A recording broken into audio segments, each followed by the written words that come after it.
Hey, new Lions! Welcome to the Tallwood family. I'm Miss Miller, and I'm the AVID teacher here at Tallwood High School. AVID stands for Advancement via Individual Determination. What I do is I help students learn some skills and habits so that they can be successful whether they're going into college and or a career after high school. I'm here today to share some tips and tricks so that you guys can be successful in high school as well.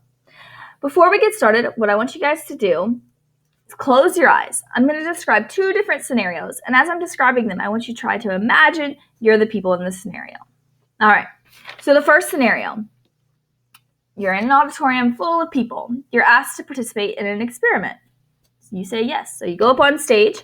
The host puts a blindfold on you and says, all right, you have to reach your goal. And you're like, what's my goal? I don't know what I'm doing. Like, what do you mean? And they're like, you have 30 seconds. The audience can help you. Go. And your time starts. And you're like, what? I have no idea what I'm doing. You're hearing people yell at you, move this way, move that way. All of a sudden, bam, your 30 seconds is up. You weren't successful. All right, scenario 2. Auditorium full of people. You're asked to participate in an experiment. You go up there. The host says, okay, you see that board over there? You see it has a target? That's your goal. You have 30 seconds to reach your goal. It's a cakewalk. You're able to do it in 10 seconds, right? You're probably like, what does this have to do with anything, Miss Miller? Well, it's a metaphor, obviously, right? Hopefully you got that. So when we don't have a clear goal, a clear vision, if we don't know what we're working towards, then we can't be successful, right? Because what are we working for? Versus the second scenario, they had a clear goal. They had a vision. They knew where they were headed. And if you want to be successful, then we have to keep that in mind. What is our goal? What are we working towards? I know it can be hard as a freshman to be thinking about graduation, but that's our goal, right? We want you guys to be successful. We want you to graduate in the 4 years and be able to go to the college of your choice or go into the career field that you want. And we want to be able to help you along the way. But you have to keep that vision in mind. You have to know what you're working towards. So today I'm going to share with you guys some tips and tricks so that you can reach that goal. All right, the first one is time management. This is a hard one. This is something that I have to work at constantly to make sure that I have time and I stick to my schedule. The one thing that I can tell you is going to be a key to your success is having some sort of planner. So it doesn't have to be a physical one. I personally like to have a physical copy, but you could use your phone, right? You have calendar in here, so you could use your phone. You could use your Chromebook and use Google Calendar, but you need to write down assignments. So when you get an assignment, go ahead and put it right into your calendar. Make that a habit. Just every time a teacher gives you an assignment, go ahead and write that due date down. You also want to put into your calendar time to study. It's easy to be like, oh yeah, I need to study for that test. But do you actually do it? So carve out that time. Use it like it's an actual assignment. I have to study. Whenever you get a project assigned or you know any future dates, go ahead and put it into the calendar so you can have that week at a glance or month at a glance and you know what's coming up. My favorite thing to do is as I complete stuff, I check that off. Right? So just some tips, but the one thing that's going to be really helpful to you is to have some sort of planner or calendar where you're keeping track of your due dates that are coming up. All right, beginning with the end in mind. Just like in the scenarios I was describing, you have to know what you're working towards, okay? So when you get assigned a project, you know what the end goal is, right? And you know that end date. What you need to do is work backwards. Break that project into smaller tasks so it's easier to accomplish. And then schedule due dates for yourself for those smaller tasks. That helps you so that you're not waiting to the very, very end, the day before a project is due, and trying to cram it all in. That just causes so much stress and is overwhelming. You're going to be more successful if you can begin with that end in mind, right? Like we have our vision of where we're headed, and then we work backwards to make sure that we can accomplish that goal. You have to plan. It's going to be your key to success, all right? So create a schedule, especially in this virtual setting, right? So create something for yourself. Say, okay, every night I'm going to work on homework from 5 to 6 o'clock. All right, so create that schedule and then stick to it. Another little tip is to create a to-do list. So each week I write my to-do list out, and as I accomplish, I get to cross it off, right? If I do something and it wasn't on my to-do list, I'll add it so I can cross it off because I like to be able to feel accomplished, right? So to-do list will help keep you focused and prioritize what you need to get done. This one, I know no one likes to do it, but do that hard stuff first. If you keep putting off those hard tasks, it's just going to weigh over you and it's going to be daunting and you're going to just keep putting it off and keep putting it off. So go ahead and knock it out in the beginning, all right?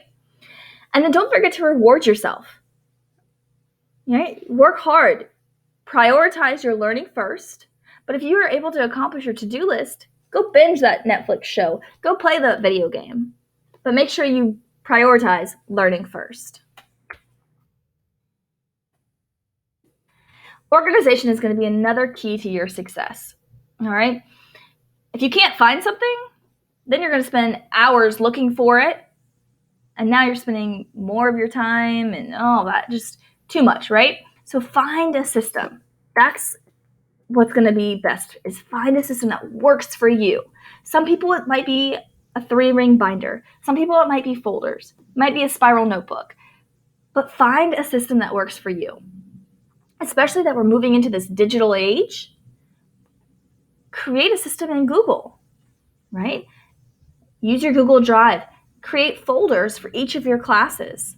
But figure out a system. Figure out what's going to work best for you to keep you organized. Once you have your system, you want to avoid a mess, right? So set aside 5 to 10 minutes a day and make sure you have everything filed in the right place. Right? Just 5-10 minutes. It might not even take you that long. But you want to do it daily because if you wait to the end of a week or end of 9 weeks, it can be so overwhelming that you don't even know where to start. My other big tip to you guys, because I've seen this so much with students, title your documents. I have so many students that can't find stuff because they have a million untitled documents. So as soon as you open a Google Doc or Google Slide, go ahead and immediately name it. Put the class and the title of the assignment. Maybe even put the date that you're working on it in there. And if you are using Google Drive as a system, go ahead and add it to the folder for that class. It's going to help you be able to find that later when you need to refer back to it.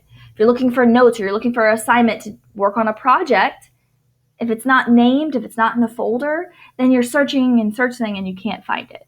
So go ahead and create your system and try to avoid that mess by daily going through and organizing.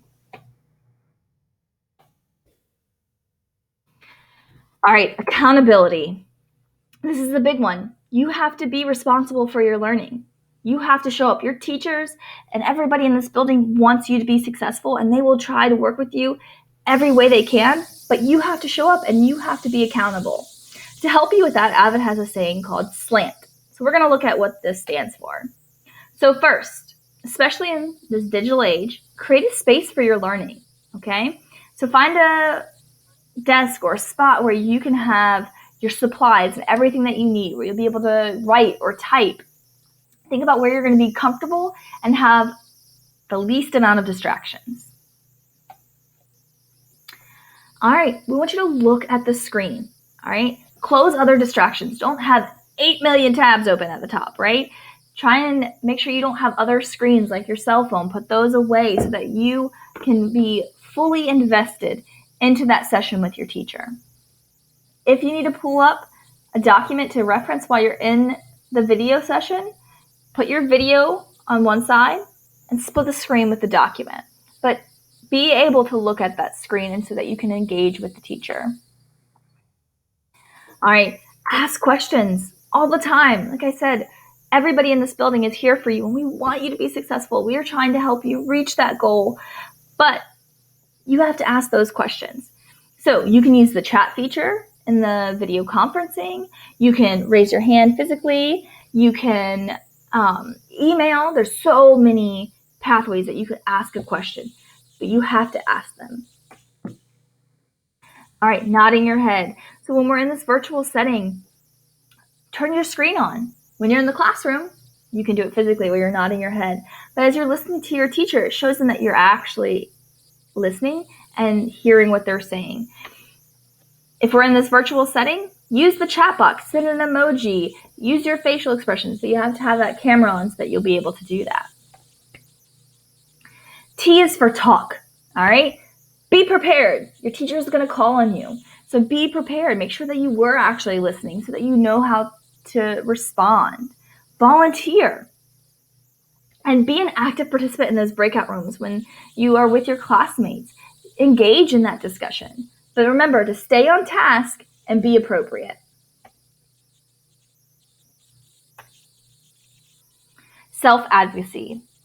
What is that? Well, we want you guys to stand up for yourselves, right? We want you to know what your problem is, and we want you to work on solving it. We want you to be able to ask those questions and reach out and be your own advocate, right? Like I said, everybody in this building wants you to be successful, but we don't know what you don't know. We don't know what you need help in if you can't communicate. So be an advocate for yourself. Ask those questions. There's always tutoring available. It'll be listed in the syllabus or the course expectations of your teacher. And if you need more help, always ask your teachers. We're here for you. We want you to be successful. There's also websites that you guys can go to. There's Khan Academy, Google Classroom, Schoology, IXL, Quizlet, and a million more. Use Google. There's so many things out there, so many tutorials. And again, when all else fails, ask your teachers because they want you to be successful and they want to help.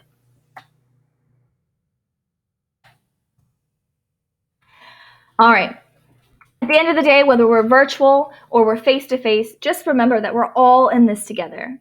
We're the Tallwood family, and there's tons of people that want to support you and are here for you. From your parents to every person in this building, teachers, administrators, counselors, sponsors, coaches, teammates, your classmates, we're all here. So reach out to us because we want to help you. That's why we're a family. Don't forget to have a growth mindset. It's so easy to compare ourselves and we can see people that are successful, but what you don't see is what they had to go through, right? People that were successful, they worked hard to get there. They had to go through failures, but they didn't give up, all right? And I don't want you guys to give up. Have that growth mindset. Don't count yourself out. Don't tell yourself that you can't do something because I know you can do it. You just have to have that belief, all right? So whenever you're getting discouraged, whenever you're feeling like you can't, just remember you can't yet. But you will do it. You can do it. And there's a ton of people here to support you so that you can reach those goals. Don't count yourself out because you can do it. It's going to take grit, all right? Grit is having that perseverance to stay with your goals even after failure. It's not giving up. It's saying, I can and I will no matter what. And remember that you always have your lion family that's going to be here because we're in this together. And together we can roar the loudest.